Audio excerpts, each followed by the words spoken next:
Brian Thorp, how are you doing today, sir? I'm doing terrific, Greg. Thank you so much. Really excited to talk to you. This isn't a typical. Well, let's say this isn't typical. You do something that's a little bit unique than what that we're used to on the podcast. So why don't you just take a moment, introduce yourself, and maybe tell us about your company and kind of what you specialize in.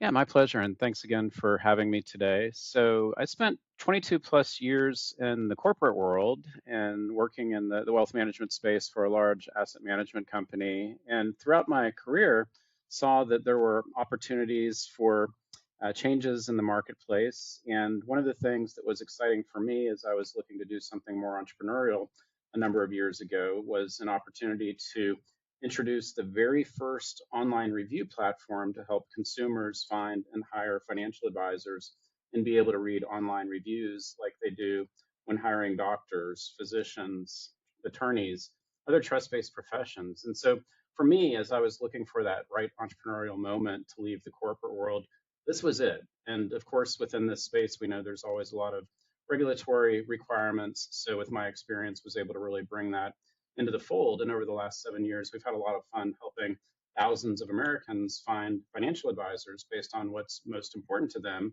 and having that ability to finally be able to read online reviews that was prohibited by the regulators for financial advisors for so many years. Okay, so you're not the typical person that we interview on this podcast. So typically, and I want to just briefly kind of explain. Uh, but the reason why I wanted to feature you was because you actually do more at scale what the purpose of this podcast is, which is helping people find the advisor that's right for them. So you feature awesome advisors and make it easy for people to find the person or the type of advisor that they're looking for.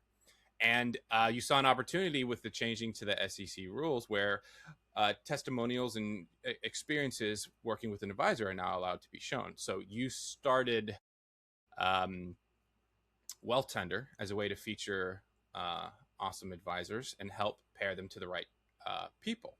Is that right? It's 100% correct. Okay, so you're kind of like a consumer advocate in a sense.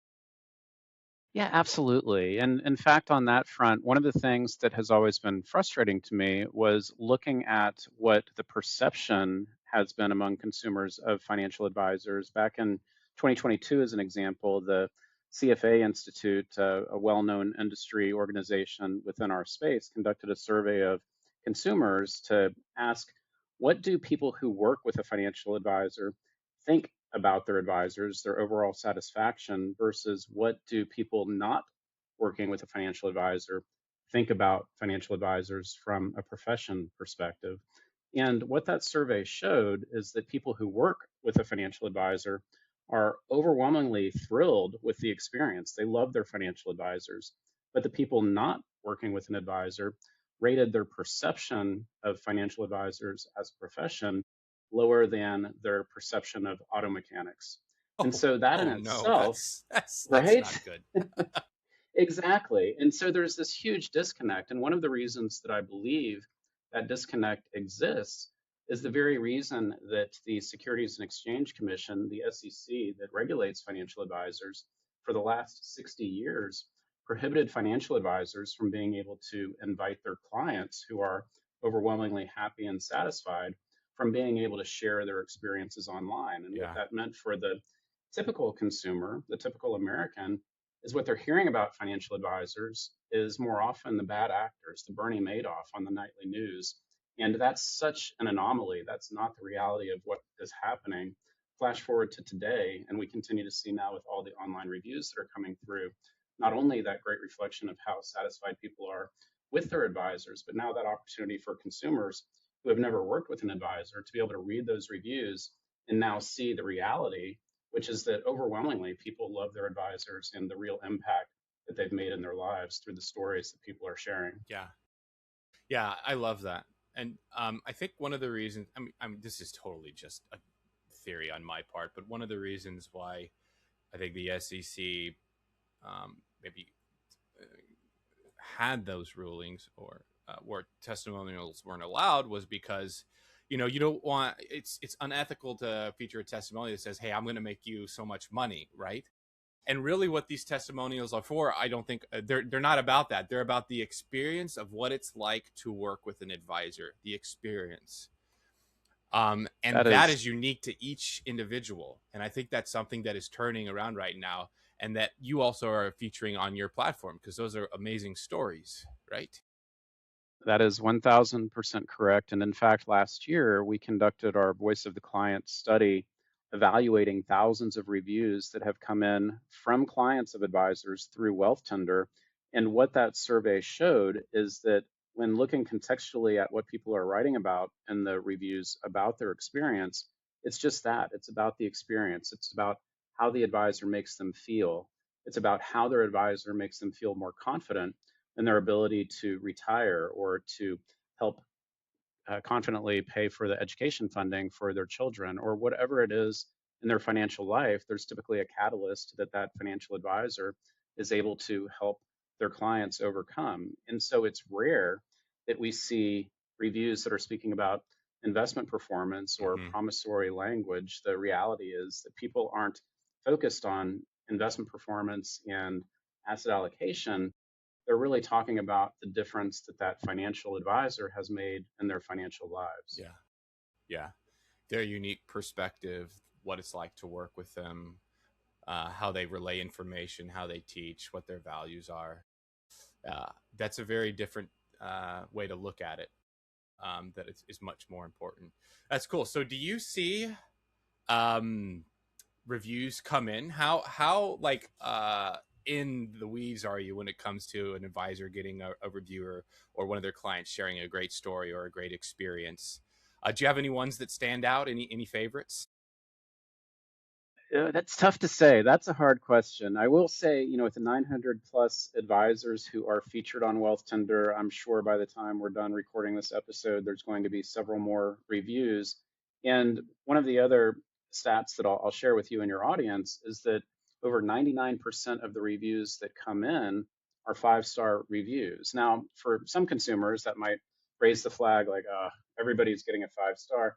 Well, it's important when you think about the nature of these reviews. These are reviews that are coming from clients. The financial advisor has that opportunity to invite their clients to write a review. And not a surprise that if they are clients, that they're generally satisfied. So we really encourage consumers when you're reading reviews, look beyond the stars and really focus on the stories. And then to your question in terms of favorites, it's tough to say. And one of the things that I love hearing though is when I'm having conversations with advisors, there's an advisor in Dallas that comes to mind, and I know he was, as many advisors are, a little bit intimidated inviting their clients to write reviews, as any of Yeah, us would be when you're asking yeah, a favor. Hey, could you take a minute to share your feedback about your experience? But this advisor in Dallas was brought to tears when he saw the reviews that started to come in from his clients because it really provided that opportunity for people to very honestly and openly share what mattered most to them and their experience. And truly, for him to come to tears and as an advisor to now be able to go back and revisit that body of reviews that he's collected, maybe on a rough day, he says that's a real pick me up and it reminds him of why he's in the profession that he is to help serve the clients that he does. yeah. So super inspirational. I love that. I'd like to dig in a little bit to maybe how you've approached this process, maybe a little bit differently from some of the things we might have seen in the past. So, we've probably all had the experience of maybe submitting our contact information to a database to be paired with somebody, and then we receive, 1,000 emails, and our phone gets blown up with 1,000 automated text messages, and we're like, "Oh my gosh, I wish I never did that." What happens when somebody visits your platform and they find a couple advisors that really are sitting right with them, and they reach out? What happens? Our goal is to ensure that the individual coming to our platform is always in charge and able to decide when and if they want to reach out to a financial advisor. So, very different from a number of other find an advisor sites where consumers are invited to complete a form, provide a lot of information about them personally, and then that platform will take that information and quite often sell that information to multiple advisors who then have the opportunity to reach out to that consumer and try to win their business. So with those types of platforms, anytime a consumer, if you're completing a form or a questionnaire on a find an advisor site, that's typically what you can expect, is that your phone is going to start ringing, your email is going to start filling up with inquiries from advisors trying to win your business. Now, hopefully they've paid attention to that questionnaire, and hopefully that platform is truly matching advisors who meet the criteria based on what's important to you. But it's a bit of a black box. And Mm-hmm. so your ability to really kind of flip the script and visit WealthTender and put yourself in control to be able to go to WealthTender, and if it's important to you, to find an advisor who's nearby. You can start with a local search. Or what I would really recommend is, instead of focusing on finding a financial advisor near me, start by thinking about finding a financial advisor for you. And what I mean by that, Interesting. you may have a catalyst in your life that perhaps you're transitioning into retirement from a particular large employer. There are advisors who specialize in working with employees and executives at large employers, and they may have great insights into your compensation plan, benefits, retirement package to help you more strategically move into that next phase of your life. Or maybe you're a family with special needs and are looking for an advisor that is truly aware and capable of helping you with the challenges and circumstances that you're facing. I would suggest for many people, you're better off finding an advisor if you're a special needs family who truly understands your needs, even if they don't live nearby. Now, with that said, just because you start with a for me search doesn't mean you can't then filter down to find advisors who are near you. Mm-hmm. But starting with that for me really gives you that ability to say, okay, what's most important to me? What's most important to my spouse and I? What's most important to our family?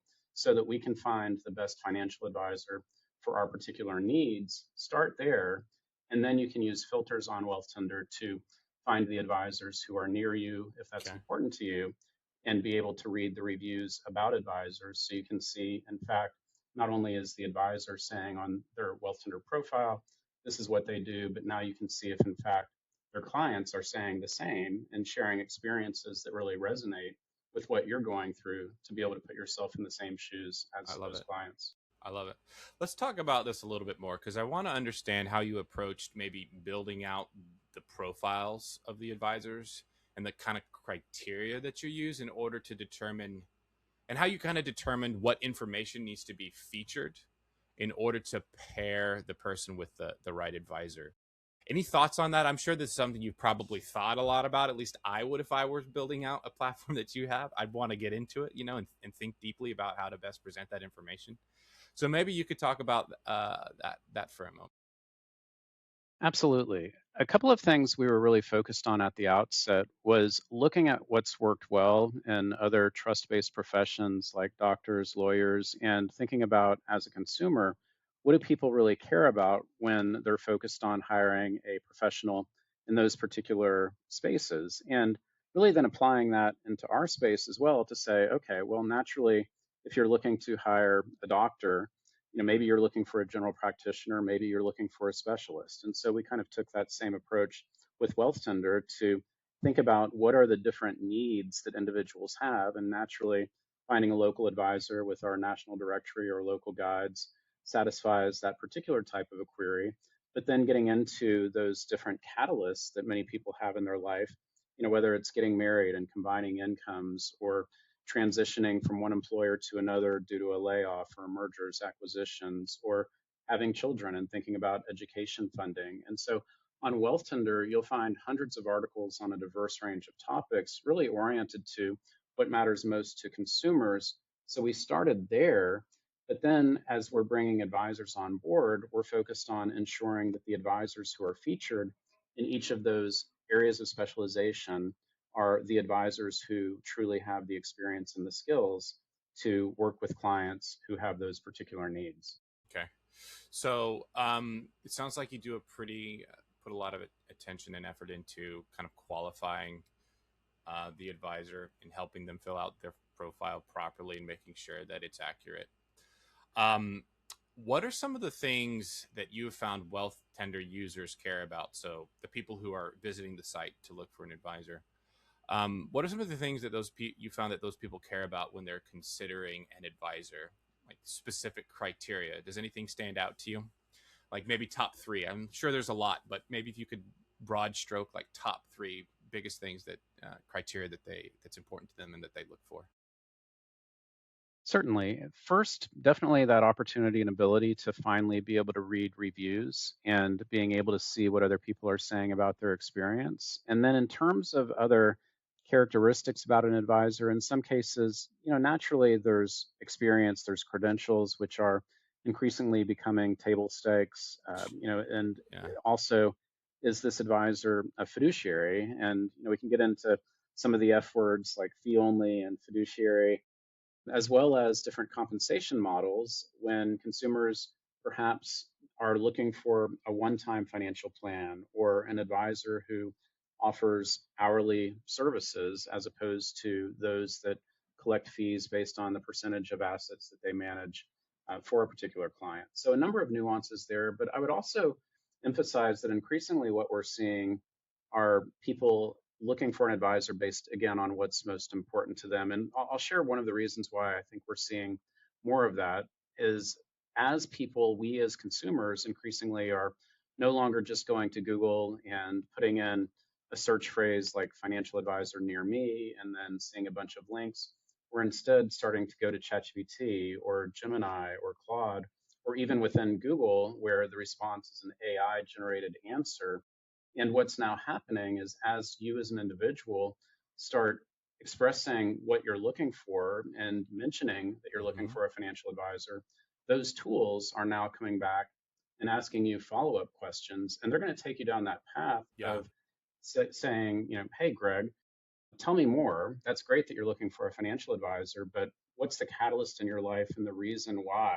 Are you focused on retirement planning? Did you just have something occur that has you thinking about your financial needs? And as you're answering questions and having a conversation, now it's that AI tool and the AI generated answers that are going to start to surface financial advisors that those AI tools believe are best suited for you based on the conversation that you just had. So one of the things that we're focused on with WealthTender is ensuring whether you as a consumer come to WealthTender itself, or if you're utilizing one of those tools, that the information we have about the financial advisors featured on our platform are going to help inform those AI tools so that the advisors who may be a best fit for you are going to be more likely to show up within those AI generated answers in ChatGPT and Gemini and other AI tools. Yeah. So it's kind of like an Oreo cookie. So you've got the advisors on one side, the prospective client on the other, and Wealth Tender and the AI chatbot can be the kind of the cream filling, right? Double Um, stuffed Oreo, yeah, correct. yeah, baby. Um, that's interesting because something that we're finding, because I mean, there's a lot of AI is a pretty disruptive technology and it's changed a lot of things, and it's definitely changed the way people behave and where they go for information. And we found that the way that we kind of think of it is just a new channel, right? It's a new pathway.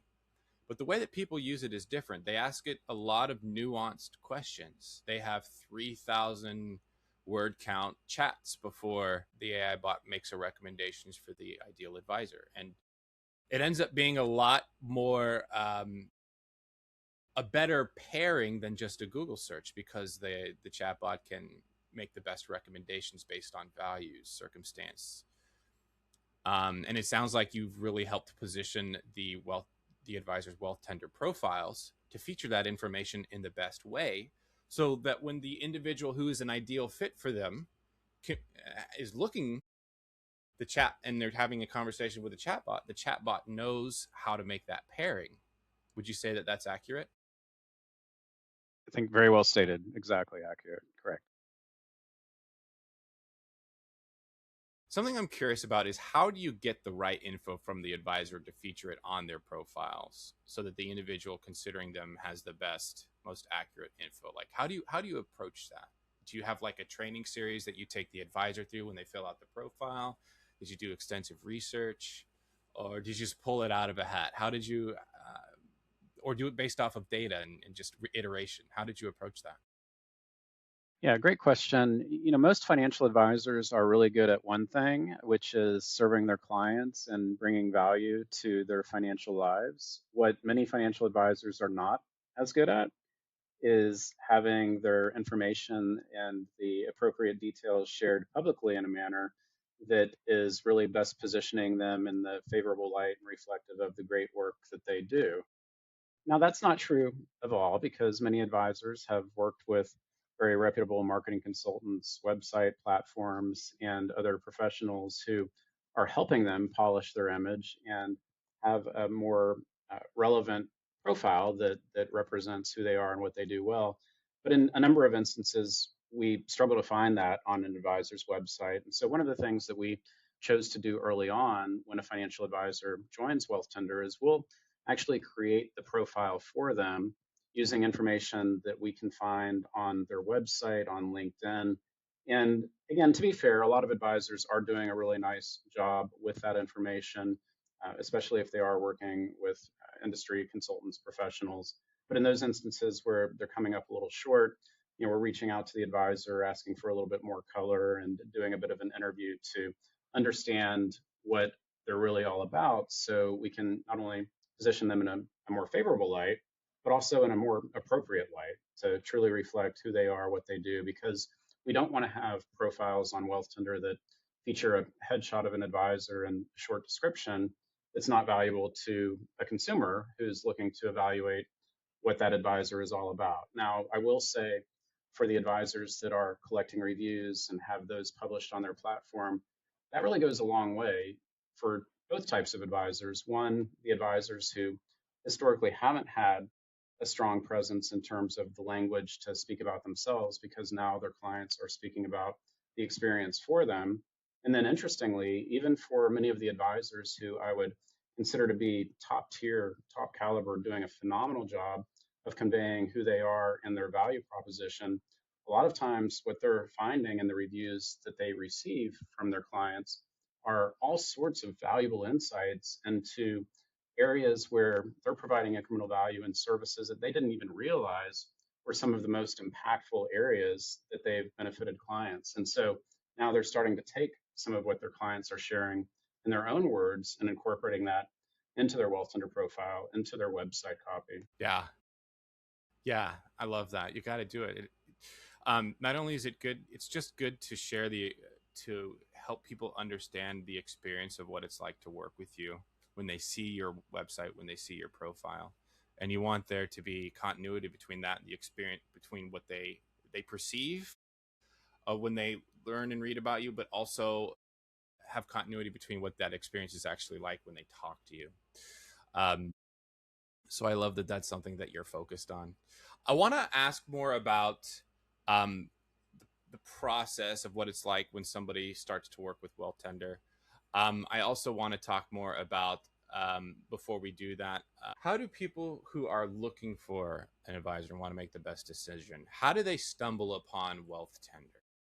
Like, how do they find it? Is it through like Google search? What's the main channel and the main way that people discover WealthTender?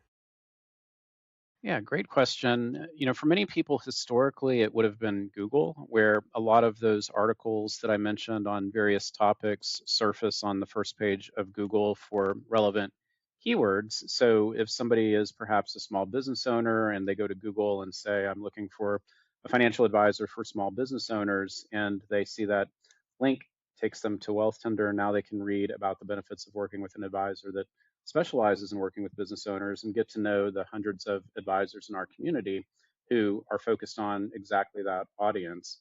Now, flash forward to today, and we're absolutely seeing a lot greater shift into the AI tools because even if people are using Google, those AI generated summaries are showing up quite often prominently before the links that historically people would see. So Right. Yeah. even with Google itself, the role of WealthTender has evolved, and that as more answers are being generated by AI tools, those answers need to be sourced from somewhere. And often within AI generated answers, you'll see where the information is being sourced from, and WealthTender is very likely to then appear. So, as a consumer, maybe you choose to stay within that chatbot, whether it's an AI overview or you're in ChatGPT, and the advisors who show up, maybe one or two of them that are being recommended, are essentially being surfaced because they're featured on WealthTender, because they have glowing reviews, and importantly, because the information that the AI search tool has found about the advisors featured on WealthTender matches and aligns with the conversation you're having about what you're looking for. So the next step as a consumer might very well be clicking through to WealthTender to read the reviews in total, or maybe you don't. Maybe you stay within that AI tool and choose to reach out directly to the advisor, or that next generation of AI search, the way that we've coded the profiles of financial advisors. It might be that the AI search tool says, would you like to set up an introductory call with this advisor? And you still may not end up visiting WealthTender, but the link that it provides for you to book Right. that call Right. is effectively being served up by the Right. code that we're Right. providing to those AI search tools to make that connection. Yeah. Yeah. Absolutely.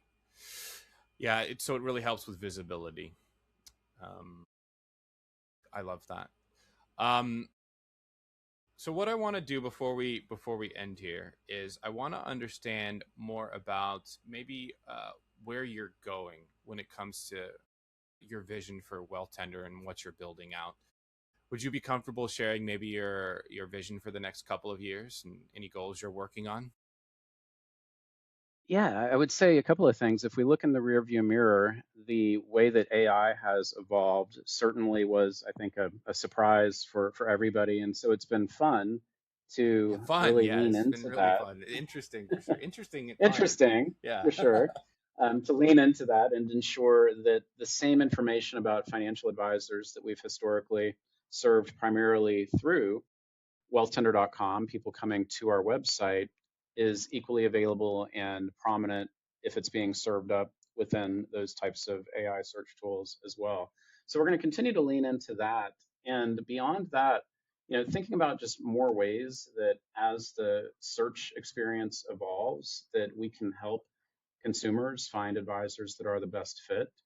One of the things we've also done is we recognize that a lot of consumers, when they are looking for credible professionals, whether, again, I just refer to doctors and lawyers often because they're also professionals that people are hiring based on trust.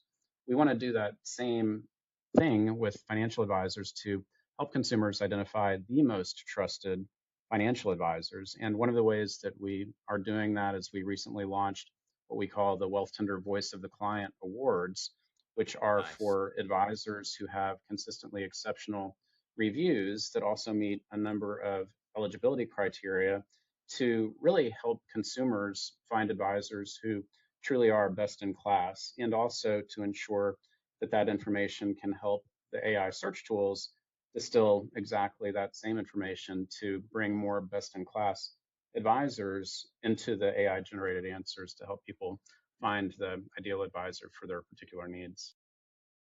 I love it. Well, thank you so much, Brian, for coming on, sharing your story and what you do. I love it. I think more people should be focused on this because it really is important. For anybody who's listening who wants to get in touch with you and learn more about you or WealthTender, where should they go next? What should they do? Yeah, so it's wealthtender.com, wealthtender.com. And if you visit the homepage, you'll find our contact information there, and always happy to speak with your audience. My direct email, Brian, BRIAN, at wealthtender.com. All right, Brian, thank you so much for coming on. Really enjoyed it. My pleasure, Greg. Thank you. Take care.